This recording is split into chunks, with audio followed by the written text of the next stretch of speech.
जर का दिल्लीचा लाल किल्ला पाहिला तर दोन नावे आढळतात, दिवाणे खास आणि दिवाणे आम. हा दिवाणे खास होता खास लोकांसाठी, दिवाणे आम पुढे राजाचा दरबार खास लोकांसाठी पण तिकडे जाणार. आता प्रत्येक चौथऱ्यांवरती समोरची चौकणी दगड दिसतात का या पुढचा?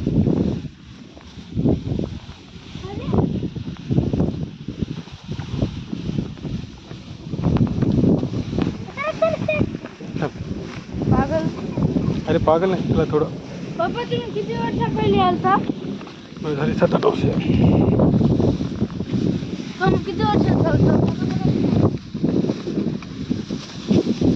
हे काय पप्पा? की नाव लिहिले सचिवालय होते.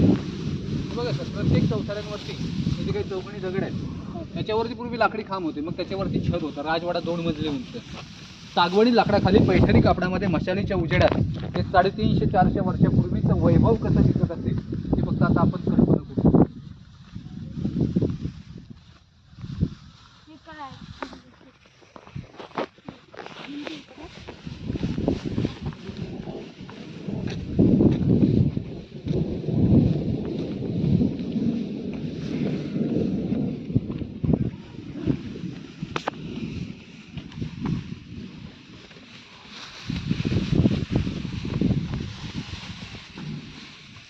समोर तुम्हाला इलेक्ट्रिसिटीचे 2 खंबे दिसतात. ते शेवटचं चौक आहे. तुम्ही रोपवेने आलात ना, तोच डोंगर पण इथून जाऊन येऊन तिथे 1.5 तास लागतो. आणि तिथे एक बुरुज आहे, त्या बुरुजाचं नाव आहे हिरकणी बुरुज.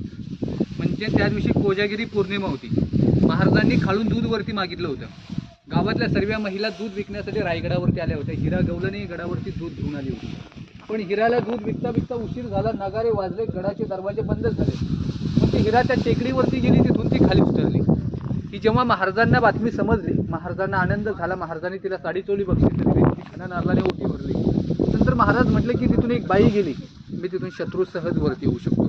मग तिथे 20 फुटाचं डोंगर तासून घेतलं, तडबंदी केली, त्या बुरुजाला हिरावरून हिरकणी बुरुज असं नाव दिलं. ते समोरचे 2 टावर आहेत, त्यांना सप्तमनोरे म्हणतात. 7 मजले उंच होते राजांना हवेशीर बसण्यासाठी. तसं इकडे एक बुरुज, याला बाळखडी सज्जा किंवा गॅलरी म्हणतात, कारण आता आपण राजांचा राजवाडा पाहतोय. राजवाड्याची ती गॅलरी होती. त्या जमिनीच्या आतमध्ये एक छोटी रूम आहे 10 बाय 10ची. आतमध्ये जायचं असेल तर टॉर्च पाहिजे, अंधार खूप आहे, रूम पाहता येत नाही. आणि त्या रूमला खळबत खाणा म्हणतात. म्हणजे महाराजांच्या महत्त्वाच्या गोष्टी व्हायच्या, गुप्त चर्चा, या कानाचं त्या कानाला ऐकायला जाता कामा नये. थोडक्यात सिक्रेट रूम आतमध्ये आहे. आणि खळबत खाण्याचे गुप्त प्रमुख होते, त्यांचं नाव होतं बहिर्जी नाईक. स्वराज्याचा 3रा डोला. औरंगजेबाच्या दरबारात जाऊन त्याच्या दाढीला हात लावून येणारे पहिले व्यक्ती म्हणजे बहिर्जी नाईक. जर का आपण एक खिडकीतून खाली पाहिलं इकडे बघ, तर एक तलाव दिसतं. त्या रायगडावरती 11 तलाव आहेत आणि 84 पाण्याचे टाके. जास्त पुढे जाऊ नका. तर याला गंगासागर म्हणतात. का महाराजांचा राज्याभिषेक झाला 6 जून 1674 मध्ये. राज्याभिषेकासाठी काशीवरून जागा भटकाले होते. त्याने 7 नद्यांचं पाणी आणलं होतं. राज्याभिषेक करून जे काय असं धरणं बी घडी घाल ना हाताची, सोडून दिल्यात. हाताची घडी घाल. फोटो घे.